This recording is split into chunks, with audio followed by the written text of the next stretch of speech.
Jagan is the secret of our energy. నాయకుడంటే జనంలో కలిసిపోవాలి, కార్యకర్తలకు క్రమశిక్షణ నేర్పాలి, తన దిగువన పనిచేసే యంత్రాంగం యావత్తును తనదిగా భావించి కష్టం వస్తే ఆదుకోవాలి, తగినంత గౌరవం ఇవ్వగలగాలి. అప్పుడే ఆ పార్టీ క్యాడర్ నూతనోత్సాహంతో ముందుకు సాగుతుంది. అన్నింటికీ మించి నిజమైన నాయకుడు కార్యకర్తల్లో, నేతల్లో ఎలాంటి పరిస్థితుల్లోనైనా ఎదుర్కోగలిగేందుకు సిద్ధపడాలి. ఇలాంటి నాయకత్వానికి నిదర్శనంగానే సీఎం జగన్ చూపిస్తోంది యావత్ దేశం. ఇప్పుడు ఒకవైపు 5 ఏళ్లుగా పాలన కొనసాగుతూనే ఉంది, మరోవైపు ప్రతిపక్షాలు, పచ్చ మీడియా రోజు పాలనపై విషం చిమ్ముతూ వచ్చాయి. మామూలుగా అయితే అలాంటి ప్రచారాలకు ఏ పార్టీ క్యాడర్లో అయినా ధైర్యం సడలిపోయేది. ఆ ప్రచారం తారాస్థాయిలో జరిగింది కాబట్టి భయం కూడా పుట్టేదేమో. కానీ వైఎస్ఆర్సీపీలో అలాంటి అధైర్యం, భయం మచ్చుక్కి కూడా లేకుండా పోయింది. పైగా ముందు నుంచి రెట్టించిన ఉత్సాహంతో పనిచేస్తోంది. ఎందుకు? జగన్ పీపుల్స్ లీడర్ మాత్రమే కాదు, తన క్యాడర్ ని సంరక్షించుకునే దళపతి కూడా. ప్రతిపక్షంలో ఉన్న, అధికారంలో ఉన్న, కార్యకర్త స్థాయి నుంచి కీలక నేతల దాకా అందరికీ సముచిత గౌరవం ఇస్తూ ఉంటారు. అదే సమయంలో ఏ జనసేన లాగానో, టీడీపీ లాగానో క్యాడర్ ని గందరగోళానికి గురి చేయరు. చంద్రబాబులా, పవన్ లా కుట్రలు, వెన్నుపోట్లు లాంటి ఊసే ఉండదు. ఒక క్లారిటీతో పార్టీని ముందుకు తీసుకెళ్తూ ఉంటారు.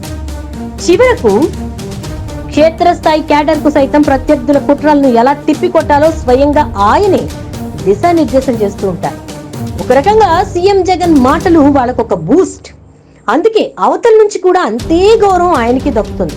ఆ అభిమానం ఎంతలా మారిందంటే సీఎం జగన్ వస్తున్నారంటే చాలు స్వచ్ఛందంగా ఆయన్ని చూసేందుకు కని విని ఎరుగని రీతిలో ఎగబడిపోయేంతలా. నో డౌట్ ఏపీ రాజకీయాల్లో సీఎం జగన్ ఒక ట్రెండ్ సెట్టర్.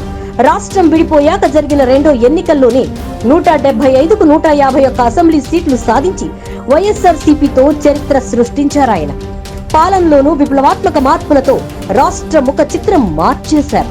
అందుకే వైఎస్ఆర్సీపీ శ్రేణులు కూడా గత 59 నెలల్లో కాలంలో ప్రజలకు జరిగిన మంచినే నమ్ముకున్నాయి. అదే సమయంలో గడప గడపకు మన ప్రభుత్వం సిద్ధం, మేమంతా సిద్ధం, ఇంటింటికి మేనిఫెస్టోతో జగన్ కోసం సిద్ధం, ఇలాంటి నిర్ణయాలతో పార్టీ క్యాడర్ లో ఆయన నింపిన ఉత్సాహం అంత ఇంత కాదు.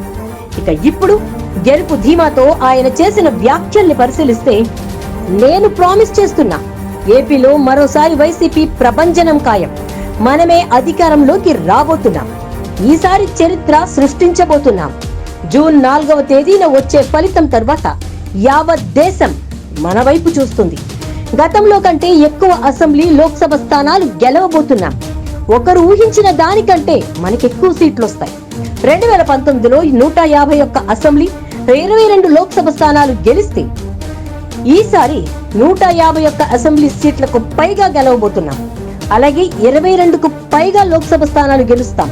తద్వారా రాష్ట్రంలో ప్రభుత్వాన్ని ఏర్పాటు చేస్తున్నాం. ప్రజలకు ఈ 5 ఏళ్లకు మించిన గొప్ప పాలన అందిస్తాం. వచ్చే ప్రభుత్వంలో ప్రజలకు మరింత మేలు చేద్దాం.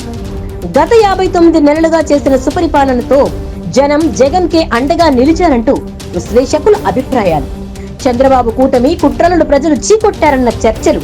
ఆఖరికి మళ్లీ అధికారంలోకి రాబోతున్నాం, చరిత్ర సృష్టించబోతున్నాం, మరింత మేలు చేసేలా పాలన సాగించే దిశగా అడుగులేద్దామన్న సీఎం జగన్ వ్యాఖ్యలు పార్టీలో ఫుల్ జోష్ నింపుతోంది.